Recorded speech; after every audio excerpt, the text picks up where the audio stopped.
Oke, Assalamualaikum warahmatullahi wabarakatuh. Selamat pagi, mohon maaf, saya sajikan perkuliahan melalui eh, pembelajaran melalui video. Nah, untuk hari ini pada tingkat di 3 pada mata kuliah digital literasi, saya akan menyampaikan mengenai kajian literasi dalam digital literasi.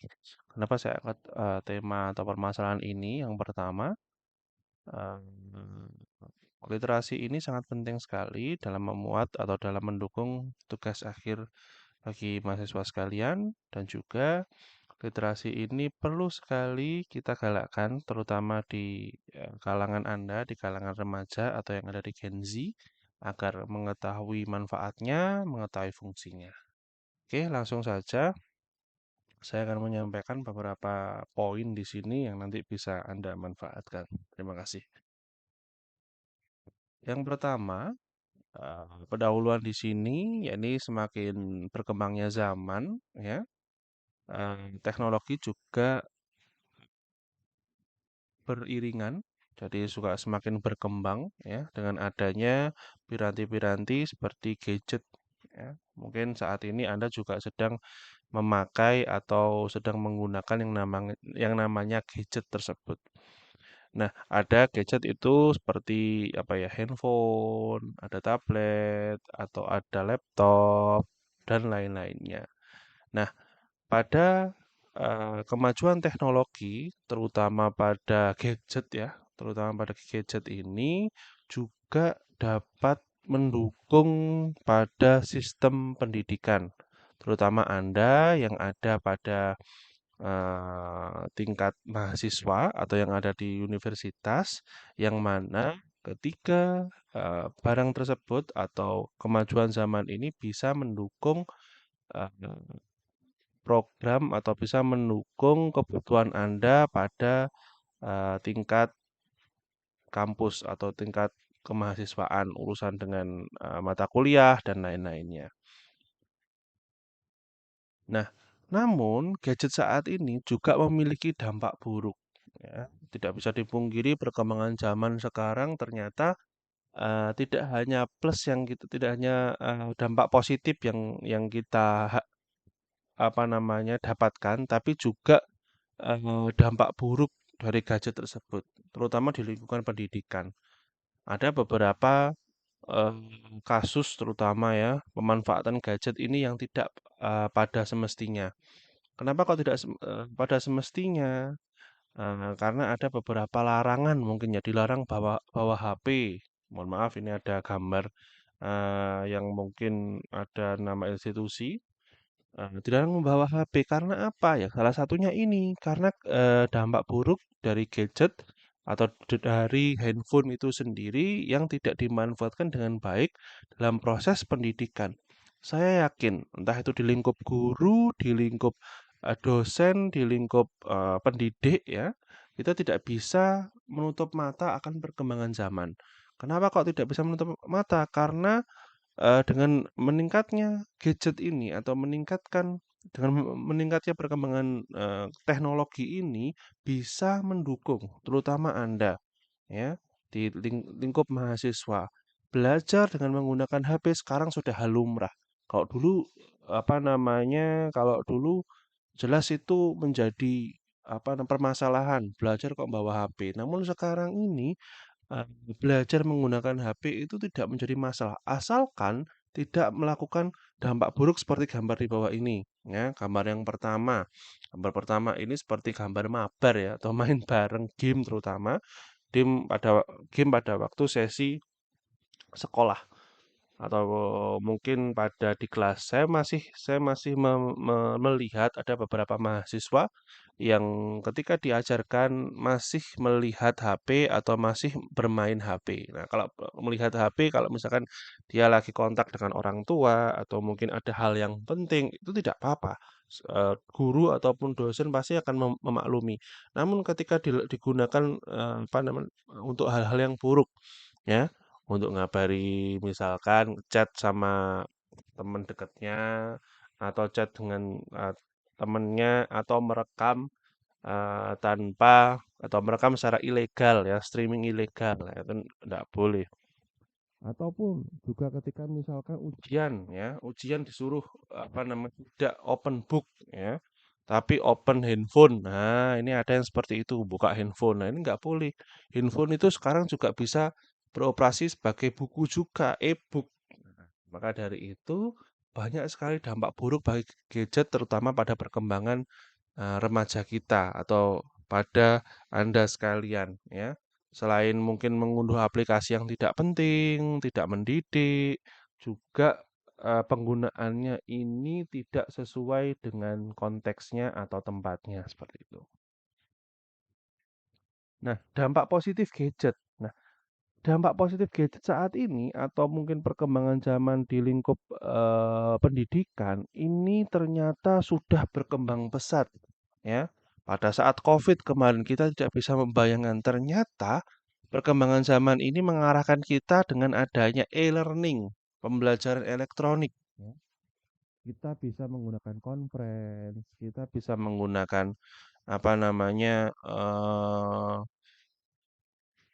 aplikasi-aplikasi unduhan yang digunakan untuk proses pembelajaran. Namun dampaknya ini masih belum bisa dirasakan ya, atau beberapa sudah bisa, namun beberapa yang ada yang belum.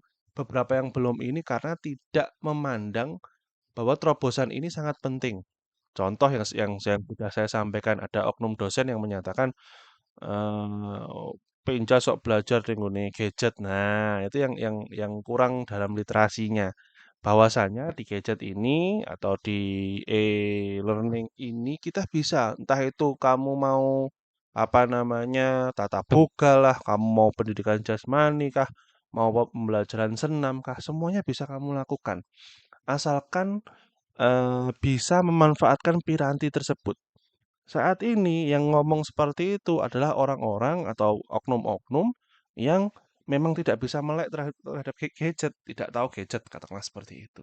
Sehingga tidak bisa memanfaatkan dengan pasti. Oh, ternyata ketika kita lihat ada beberapa orang yang oh ternyata gadget itu bisa kita manfaatkan semaksimal mungkin sehingga proses pembelajaran kita dapat terlaksana. Nah, ini karena apa? Dia bisa mengoperasikan. Oh, misalkan mau melihat perkembangan senam atau perkembangan gerak pada senam anak-anak. Nah, kita bisa melihat, oh, anak-anak melakukan senam, kemudian direkam, kemudian dianalisis gerakan-gerakannya. Nah, di situ kita bisa melihat seperti itu.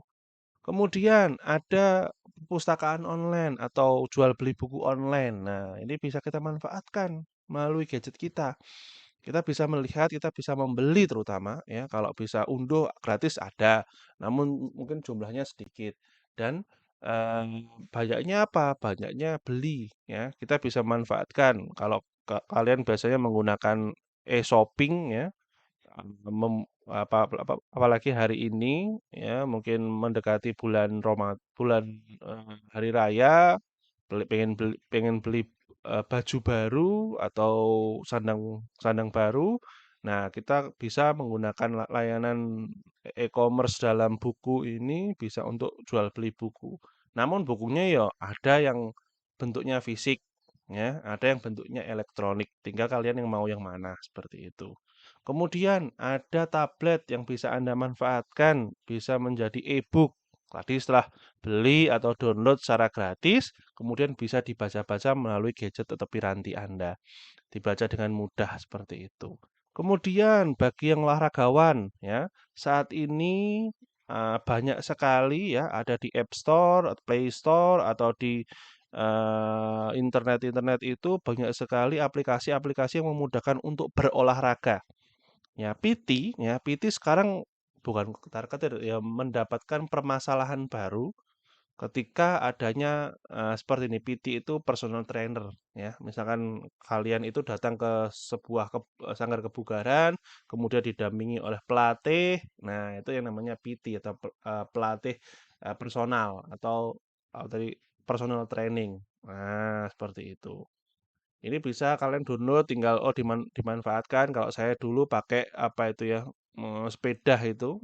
Sepeda itu kita bisa melihat oh ternyata jaraknya sekian, apa saja yang nanti di burning, apa saja berapa kali saya membutuhkan kalori dalam tubuh saya, seperti itu. Kemudian ada conference seperti ini, mempertemukan satu orang di tempat yang lain yang tidak atau yang di luar dalam jangkauan. Nah, inilah dampak positif dengan adanya gadget atau perkembangan dari digital literasi.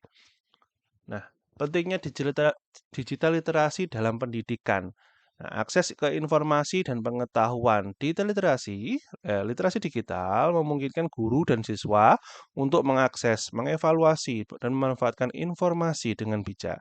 Dengan keterampilan ini, mereka dapat memilih informasi yang akurat, valid, dan bermanfaat dari berbagai sumber, serta menyadari beberapa informasi palsu. Maka dari itu, ketika kita ingin memanfaatkan sebuah informasi ya, atau membutuhkan informasi, digital literasi ini ada untuk memuaskan apa ya, ada untuk hal tersebut ya. Bagaimana digital literasi kaya akan sumber informasi, kita membutuhkan sehingga kita bisa mengambil atau melihat-lihat informasi yang ada di dalam digital literasi tersebut. Tapi prinsipnya yang paling penting adalah saring sebelum sharing atau saring sebelum reading. Nah, itu juga bisa. Misalkan Anda bisa melihat, oh apa saja yang saya butuhkan, kemudian Anda baca, oh ini cocok, kalian ambil. Nah, itu termasuk eh, sharing to sharing atau sharing to reading. Dilihat dulu, oh ini apa namanya, kita lihat, oh ternyata bisa dipertanggungjawabkan akses kita ini atau akses literasi ini. Misalkan memiliki daftar referensi, penulisnya jelas, kemudian sumbernya juga jelas. Nah, maka dari itu kita bisa ambil atau kita gunakan untuk mencari sebuah informasi. Pemahaman teknologi. Literasi digital membantu guru dan siswa memahami teknologi yang mereka gunakan sehari-hari. Mereka tidak hanya belajar tentang cara menggunakan perangkat keras, perangkat hardware maksudnya, dan soft file ya atau hard apa ya, hard file, soft file seperti itulah. Tetapi juga memahami prinsip dasar di balik teknologi tersebut. Ini membekali mereka dengan pengetahuan yang diperlukan untuk beradaptasi dengan pengetahuan teknologi dan bahan berkontribusi dalam perkembangan teknologi baru. Nah, selain itu, selain kita bisa manfaatkan digital literasi, kita juga belajar mengenai sebuah teknologi. Teknologi apa? Teknologi baru, terutama dulu perkembangannya ya, mulai dari tulis tangan, kemudian berkembang lagi ada mesin ketik, kemudian berkembang lagi ada komputer, komputer berkembang lagi kepada eh, gadget yang bisa dibawa atau portable saat ini ya. Kalau ayah saya tetap saya memegang prinsip ayah saya, apapun perkembangannya kita harus bisa beradaptasi. Artinya apa? Ketika kita eh, ada di suatu zaman, ada di suatu apa namanya era, maka kita harus belajar mengenai perkembangan yang ada di era tersebut atau di masa tersebut. Seperti salah satunya teknologi. Kita harus belajar teknologi.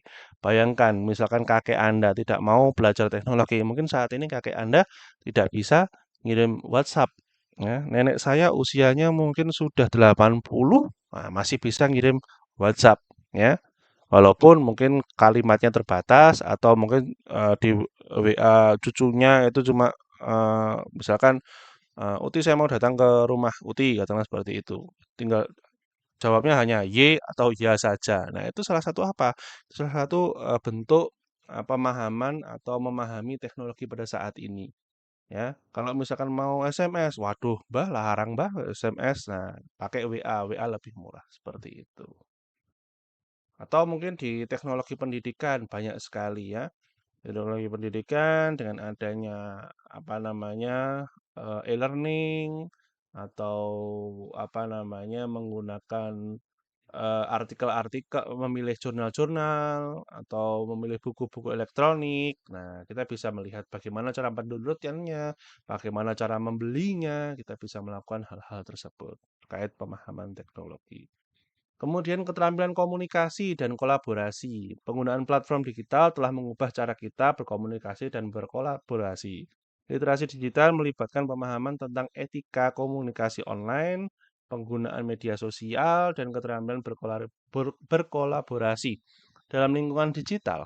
Siswa diajarkan bagaimana berinteraksi secara produktif dan bermakna di dunia digital, yang merupakan keterampilan penting dalam dunia kerja modern. Nah, eh, saat ini mungkin digital literasi itu eh, ada yang dalam bentuk media sosial, seperti pemanfaatan Toktik, ya, kemudian Gramins atau mungkin media-media yang lain, ya. Saya tidak usah menyebutkan secara gamblang apa itu, kalian juga bisa merangkai kata-kata yang sudah saya sampaikan.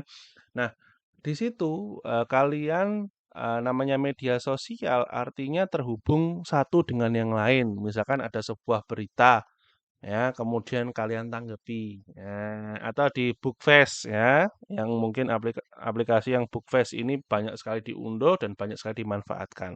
Nah, kalian bisa tuh misalkan di perempatan apa namanya, perempatan alun-alun ini ada bis ngeblong. Nah, kemudian ada komen nih, ada yang menyumpah serapai atau memberikan komentar yang mengabarkan pengalaman-pengalamannya melihat hal-hal tersebut. Nah, itu terjadi sebuah komentar di situ, ya, ada komentar ditulis, namun parahnya saat ini disalahgunakan. Berita hoak, ujaran kebencian, kemudian hal-hal yang membuat kemarahan. Nah, itu menjadi apa ya, menjadi bersosialisasi di media sekarang itu seperti itu. Nah, harapannya kalian setelah melek literasi digital ini kalian memahami, oh ternyata sama ya media sosial itu sama seperti kita di lingkungan sosial. Ya, lingkungan sosial kita, kamu dengan tetangga kamu. Ketika kamu dan tetangga kamu saling menyapa, ramah, ya, kemudian saling menghormati. Nah, itulah sama kamu aplikasikan juga di media digital, terutama di media sosial. Jangan sampai kamu nanti membuat komentar yang mengusik, ya, mengusik kemarahan orang lain, kemudian orang lain itu terpancing untuk marah atau berbuat yang tidak-tidak pada Anda. Nah, ini akan menjadi dampak buruk. Atau kemarin atau dulu pernah ada selebgram itu di komen nggak terima, kemudian datang ke yang komentar tersebut membawa pihak berwajib. Nah, karena apa? Dia merasa tidak enak. Nah, itu dampak negatifnya. Jadi jangan sampai kita yang memanfaatkan media sosial itu terjadi seperti itu. Kemudian pendidikan yang lebih menarik dan berinteraksi. Pendidikan berbasis teknologi dapat membuat proses belajar menjadi lebih menarik dan interaktif. Dengan literasi digital, guru dan siswa dapat mengakses sumber daya pembelajaran online, berpartisipasi dalam forum diskusi, mengikuti kursus daring, dan menggunakan alat-alat pembelajaran kreatif seperti video, animasi, dan simulasi. Nah, dengan adanya digital literasi ini membuat pembelajaran atau di lingkup pendidikan ini semakin menarik dalam tanda kutip. Menarik itu apa? Lebih enak ditonton, lebih enak dinikmati. Ada gambar-gambarnya seperti warna kuning dan ada corak seperti batik ini, atau nanti dibuatkan sebuah game permainan terkait pembelajaran senam. Nah, itu bisa Anda lakukan seperti itu, ya.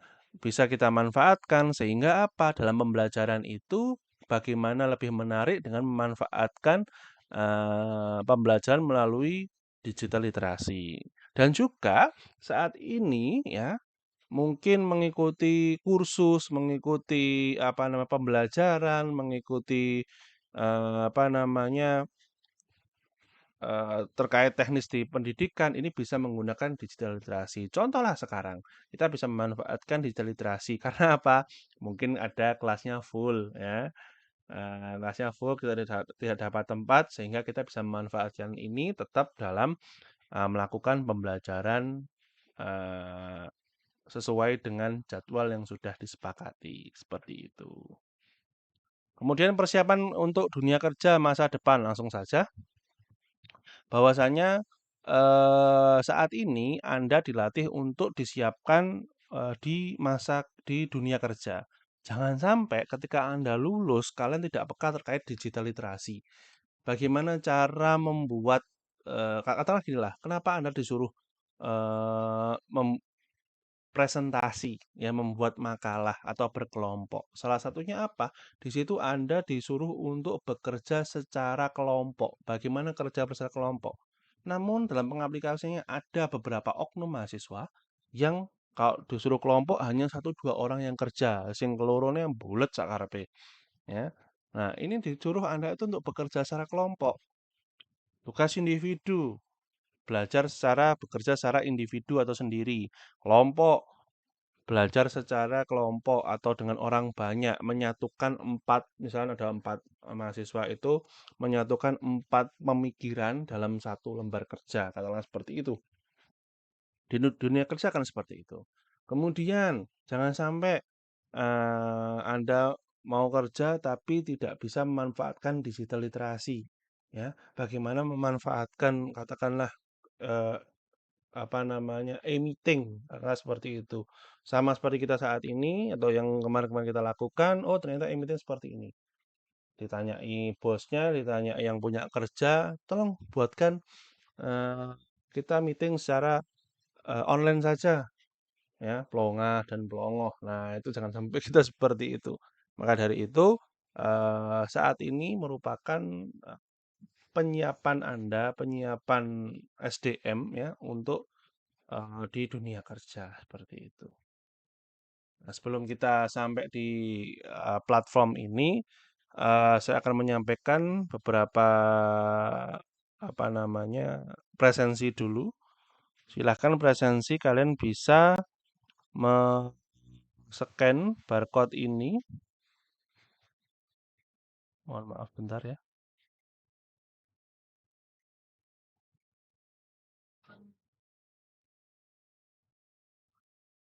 Silahkan di-scan di barcode ini ya. Kalian bisa men-scan di barcode ini atau kalian bisa menuliskan ini di apa namanya di web browser Anda untuk melakukan presensi pada perkuliahan hari ini. Oke? Sudah? Oke, nanti bisa di-push ya, nanti bisa di apa namanya? Di scan barcode atau ditulis ini seperti itu. Oke, cukup. Akan saya lanjutkan lagi. Nah, ini adalah mahasiswa atau pembahasan mahasiswa dan digital literasi atau saya tidak usah menyebutkan mahasiswa aja deh. Remaja, ya. Remaja saat ini apa sih aplikasi-aplikasi yang paling sering digunakan? Ya, atau digital literasi apa yang dia sentuh ketika membawa gadget. Nah, ini adalah data dari CNN Indonesia. Ya, ini ada beberapa aplikasi yang sering diunduh atau sering digunakan apa namanya eh, remaja di Indonesia. Ya, pertama ada Instagram, TikTok, Facebook, dan lain-lain. Kemudian di App Store, ini banyak sekali adalah TikTok, Temu. Nah, ini Temu ini apa ini ya? Saya kurang paham ini. Cap, CapCut, ya apa? CapCut itu Google Map dan lain-lainnya. Kemudian yang paling banyak diunduh, ya ini adalah TikTok, Instagram, Facebook, WhatsApp, dan lain-lainnya. Nah, ini adalah salah satu aplikasi yang bisa dimanfaatkan dalam gadget kita yang tentunya berhubungan dengan digital literasi. Nah, ini adalah hasil survei yang telah dilakukan di Amerika Serikat, ya, Gen Z, Gen Z, Gen Z, ya, media sosialnya apa saja? Ini paling banyak ya ini YouTube, ya. Kemudian mungkin disusul TikTok, ya. Kemudian ada lagi kurang lebih ada Facebook dan Instagram. Ya, Reddit ini sepertinya ada apa ya, web untuk membaca komik atau apa saya lupa. Kemudian WhatsApp, Tweet, Tumblr. Apa Tumblr apa Tumblr itu ya. Nah, ini adalah salah satu yang dimanfaatkan Gen Z AS pada media sosial. Nah, digital literasi dalam dunia pendidikan. Nah, di dalam dunia pendidikan kita tidak bisa merem, kita tidak bisa tidak peka terkait perkembangan digital literasi. Karena apa? Di dalam dunia pendidikan kita saat ini atau mungkin masa setelah COVID ya, COVID-19, ini kita peka sekali terkait pembelajaran dengan menggunakan piranti internet atau piranti digital literasi. Nah, bagi mahasiswa terutama ya, ini perkembangannya dalam mungkin penyusunan skripsi, penyusunan makalah ataupun tugas-tugas ya, yang dulunya ini diketik, dulunya diketik melalui mesin ketik dengan tangan, saat ini sudah beralih menggunakan komputer atau laptop atau gadget-gadget yang lainnya. HP sekarang sudah bisa. Kemudian tablet sekarang juga sudah bisa. Nah, ini tinggal apa namanya enaknya yang mana. Nah, ini adalah perkembangannya. Dulu nggarap skripsi yang setebel itu bisa dengan mesin ketik. Ya, makalah ya, ini dengan menggunakan menulis tangan ya. Saat ini menggunakan G-Edge. Makanya dari itu, kenapa tugas itu saya suruh untuk mengerjakan soft file ya salah satunya ini, kita sudah berkembang semuanya ya. Kita sudah bisa memanfaatkan piranti gadget kita untuk mengerjakan sebuah tugas kita dan nanti juga tidak bisa dan nanti juga bisa menghemat uang saku Anda ya, nggak usah ngeprint, nggak usah beli pena, nggak usah beli, kertas dan lain-lain. Nah, tapi tidak diikuti generasi Anda pada apa ya, adik tingkat Anda ya, ini masih suka sekali terkait, menulis ya, padahal kemarin sudah saya sampaikan di mata kuliah saya tidak usah apa namanya, menulis ya, cukup mengketik saja di MS Word atau nanti di laptop, di gadget Anda ya, sehingga nanti kalian bisa hemat terkait, apa namanya, pengerjaan tersebut. Dan juga bisa dimanfaatkan, materi tersebut untuk belajar di waktu-waktu yang lain, seperti itu. Nah, mahasiswa terutama ya, dalam pemenuhan tugas akhir, skripsi, makalah, ini biasa memanfaatkan e-works. Saya sebutnya e-work. Kenapa? Eee, apa namanya, memanfaatkan elektronik. Kemarin sudah saya jelaskan, zaman saya dulu itu masih tahun 2013, 16-an lah. 2013, 16-an saya masih menggunakan buku, ya. Saya masih menggunakan hard file. Nah, kalian bisa menggunakan soft file, ya, seperti skripsi. Skripsi sekarang sudah bisa kalian download, kalian nikmati, kalian baca itu melalui file, ya, entah itu digilip atau mungkin di Google, ya, itu keluar semua skripsi, ya. Permasalahannya, mohon mahasiswa jangan mengcopy paste isi dari skripsi tersebut. Jika ada yang penting, lakukan parafrase. Nah, parafrase akan saya sampaikan di pertemuan yang akan datang. Nah, kemudian jurnal dan artikel ya. Jurnal dan artikel ini satu kesatuan ya. Kemarin sudah saya jelaskan apa itu jurnal, apa itu artikel. Bisa dimanfaatkan sebagai pemenuhan tugas atau pemenuhan pengerjaan skripsi. Nah, ini jangan sampai keliru, mana yang skripsi, mana yang jurnal ya. Jangan sama-sama PDF, kemudian semuanya menyampaikan, "Oh, ini ambilnya dari PDF, ini ambilnya dari skripsi, dari jurnal." Nah, nggak semuanya seperti itu. Kemudian ada e-book ya. Ini sambil minum kopi, baca-baca e-book atau apa namanya e-paper. Nah, semuanya bisa dilakukan dengan menggunakan atau memanfaatkan digital literasi. Atau saat ini Bapak-bapak atau mungkin mahasiswa juga membutuhkan data, membutuhkan referensi melalui koran. Koran saat ini tidak hanya berupa cetak saja, tapi juga apa namanya eh, e-news atau berbentuk file ya. Bisa ada yang berbayar ataupun tidak berbayar. Saya masih ingat dulu saya masih suka sekali koran ya, beli koran, entah itu Jawa Pos ataupun soccer ya, majalah tentang olahraga ataupun bola. Kemudian tahun 2018 bola sudah berbentuk soft file ya daripada hard hard file-nya. Sama soccer juga seperti itu, soccer sudah beralih ke soft file juga sehingga kita mungkin harus membayar ataupun gratis dengan menggunakan gadget-gadget kita. Nah, ini adalah sumber-sumber yang bisa dimanfaatkan dalam proses mencari sebuah referensi atau kajian literatur. Nah, kemarin saya melihat ada beberapa mahasiswa yang sudah menuliskan Eee, apa namanya, permasalahan untuk dijadikan tugas akhir. Ada banyak sekali, mohon maaf ini yang saya ambil ada dari beberapa kelas saja. Yang pertama, atau kalau saya sebutkan semuanya, ini ada beberapa kasus semuanya atau beberapa permasalahan. Mungkin kalian yang mendengarkan ini juga sudah atau mungkin masalahnya dari sini. Nah, dari masalah tersebut ya, kalian bisa namanya masalah itu harus dipecahkan. Jangan sampai masalah itu menjadi masalah yang lebih besar. Nah, jangan sampai seperti itu. Maka dari itu, di dalam tugas akhir itu harus berjalan dari permasalahan. Permasalahan didapat dari mana? Dari hasil lingkungan kita sekitar. Misalkan ini ada sebuah pembelajaran yang sorry ya, dari sini. Dari sini sajalah. Permasalahan dalam pencaksilat. Apa yang permasalahan dari pencaksilat? Mohon maaf.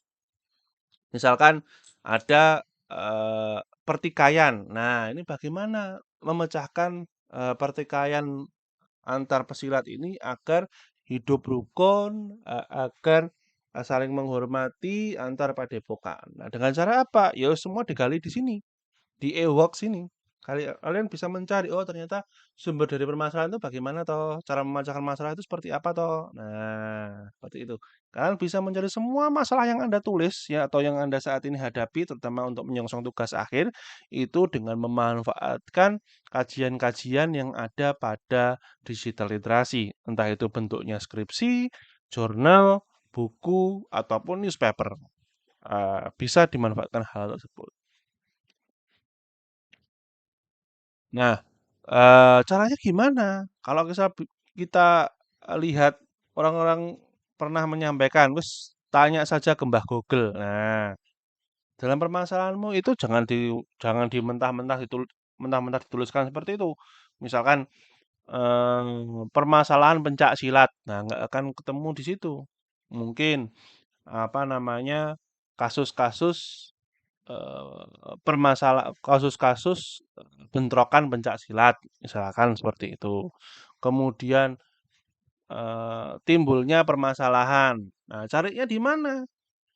Di Google ini. Apa saja filenya atau apa saja bentuknya? Ya, ini bisa Anda baca yang ada di sini. E-works ini ada dari skripsi, kemudian dari artikel, dari e-journal atau e-book, e-news dan lain-lainnya. Tinggal Anda pilih yang mana yang cocok untuk menggali informasi dari permasalahan-permasalahan yang ada di sini. Yang dapat Anda gunakan atau yang dapat Anda cari melalui Google. Oke, terima kasih. Sekian dari presensi saya, sorry, presentasi saya. Nah, untuk itu, saya akan memberikan kalian tugas ya untuk besok pertemuan yang akan datang karena kita masih memiliki satu kali pertemuan sebelum hari raya. Ya, silakan Anda kerjakan ya dari permasalahan-permasalahan yang sudah ada di sini atau mungkin yang Anda miliki saat ini ya. Kemudian silahkan cari sumbernya ya. Mungkin Anda masalahnya adalah eh, pembelajaran senam lantai. Nah, masalahnya apa saja di situ. Nah, carilah sumber referensi dari satu skripsi, satu jurnal artikel, satu e-books ataupun bisa juga news. Ya, silahkan dicari. Satu mahasiswa, ya otomatis satu kasus, ya, satu kasus menggali atau mencari referensinya mulai dari skripsi, jurnal ataupun artikel.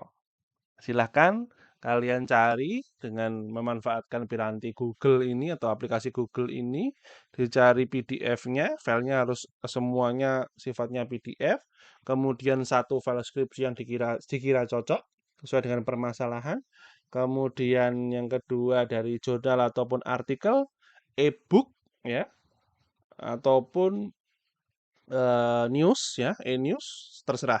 Yang penting bisa sesuai dengan permasalahan Anda. Seperti itu. Kumpulkan dalam bentuk file ya. Filenya itu nanti kalian masukkan ke dalam folder ya, folder ditulis namanya siapa, kemudian ditulis atau diisikan satu dari jurnal, satu dari skripsi, dan satu dari e-books atau dari newspaper. Silahkan, saya akan tunggu setelah hari raya atau masuk di awal bulan atau setelah masuk bulan setelah bulan hari raya seperti itu. Oke, itu saja yang dapat saya sampaikan.